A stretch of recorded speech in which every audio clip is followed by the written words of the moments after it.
This first breaking run is kind of straightforward. I made that one ball in the break. And the biggest problem I have with solids is going to be that 5 ball, which is kind of behind a stripe. But I'm going to go ahead and start with this 3 ball. And then I'm going to actually use that 5 ball as a combo to hit that 4 that's in the corner. And the stripe ball kind of squared out of the middle of that combo.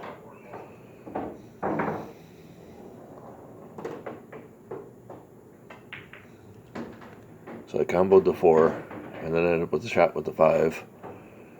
My body unfortunately kind of blocks the camera on that. Then I'm going to go ahead and shoot the 7. I'll just draw back in, and I'd kind of like to have a little better angle on the 6 on this, but I overdraw it a little bit. So I had to go ahead and shoot the 2.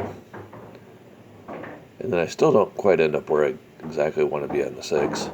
So I'll actually swing around the 8 ball. If I had controlled the cue ball and gotten either a little softer or a little bit harder, it would have been a lot easier to just go ahead and shoot the 6 straight in the side and then stop and have the 8 ball.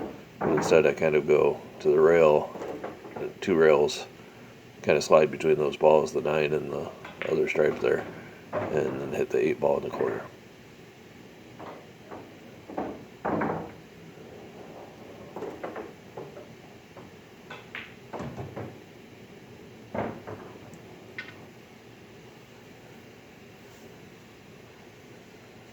This next rack, I make a couple of stripes. Right at the very beginning, this rack poses quite a few little challenges. You notice the 14 balls over there, and it's pretty much surrounded by solids. So what I end up doing is I end up taking solids because of that, but that's going to pose a little bit of a challenge later because I have the 8 ball that's kind of surrounded by stripes, but at least I have some time to work with that. And I have a couple of balls to possibly use to get to that 8 ball. I got the 5 ball, I got the 7 ball, and I got the 6 ball. So I shoot that first ball in, which was my 2, and then I hit the 1. This is going to pretty much unlock those couple balls. And now I'm going to take my first crack at moving this 8 ball. I end up leaving myself really tough at the end of the rack because I missed this 8 ball a couple times. But there's my first one. I missed it by just a little bit. If I had clipped that and send the 8 ball off the rail and out into the middle of the table, I'd have plenty of options. But now I'm going ahead and shooting the 7, and I try again. I do clip the 8 a little bit, but not enough to really get it to go anywhere.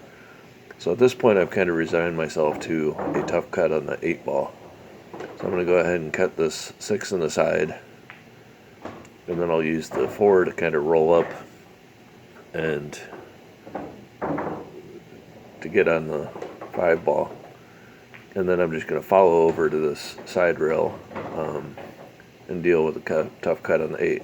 It would have been nice if I'd rolled up a little bit more because then I could roll closer to the 8 ball. But I'm going to leave myself a fairly long shot on this 8 ball. So I left myself a fairly tough cut. This obviously isn't desirable, but sometimes you just got to concentrate, bear down, and make a shot too. Please like and subscribe.